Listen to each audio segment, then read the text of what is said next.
تعزیہ کا مسئلہ، تعزیہ جو ہے اس کا مسئلہ مختلف بھی ہے، اتنا میں بتاؤں گا،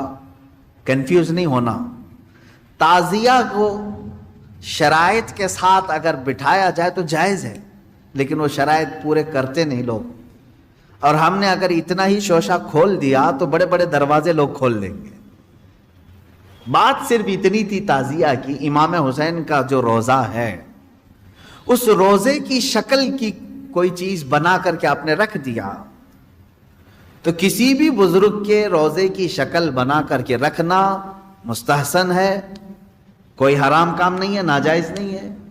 جیسے ہم گنبد خضرا بناتے ہیں، خانہ کعبہ بناتے ہیں، ہوتا ہے گنبد خضرا جہاں ہوگا ہم تعظیم کے ساتھ دیکھتے ہیں،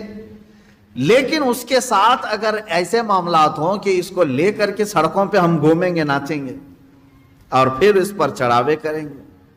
پھر اس کے ساتھ اپنے اپنے عقیدے جوڑ لیں گے، تو یہاں سے شیطان پھر گمراہ کرنا شروع کرتا ہے۔ کہ چند سالوں پہلے ہم نے دیکھا بہت خرافات ہو رہی ہے، ایک جگہ ہم نے کہا منع ہے،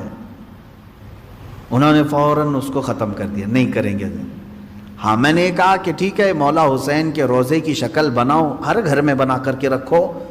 یاد کے لیے اچھا، اپنے بچوں کو دکھاؤ کہ یہ مولا حسین کا روزہ ہے۔ ہم جیسے گنبد خضرا رکھتے ہیں اپنے گھروں میں، خانہ کعبہ رکھتے ہیں، امام حسین کا روزہ رکھنے میں کون سی دقت کی بات ہے؟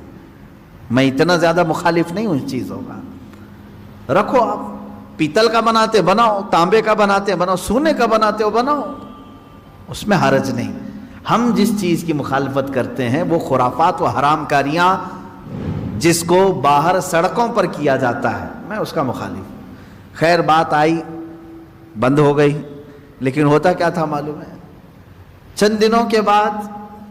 دوسرا محرم آیا تو گھر والے کہتے ہیں کہ حضرت وہ تو بند ہیں لیکن بچے ویسے ہی ناچ رہے ہیں، ہاتھ ایسے لمبے کر کے خود پنجہ بن گئے ہیں اور ناچ رہے ہیں۔ تو میں اس چیز کو مثال میں اس لیے بتا رہا ہوں کہ بنی اسرائیل بچھڑے کی پوجا کرتے تھے، حکم آیا ان کے قتل کا، قتل بھی ہوئے، بچھڑا بھی مار دیا گیا، لیکن زمانے تک ان کے دلوں سے بچھڑے کی محبت گئی نہیں تھی۔ وہی ذکر آج کی آیت میں نے پڑھا ہے، اللہ فرماتا ہے ثم اتخذوا العجل من بعد ما جاءتهم البینات، پھر یہ بچڑے کو ایسا لے کر کے بیٹھے رہے جبکہ ان کے سامنے کھلی ہوئی نشانیاں تھی۔ وَأُشْرِبُوا فِي قُلُوبِهِمُ الْعِجْلَ، اللہ فرماتا ہے ان کے دلوں میں ایسا لگتا ہے بچڑا پلا دیا گیا ہے، پی گئے ہیں بچڑے کو، اتنی محبت تھی، جبکہ روشن آیتیں اور دلیلیں دیکھی۔ تو خلاصہ یہ ہے میرے عزیزو، کہنے کا مطلب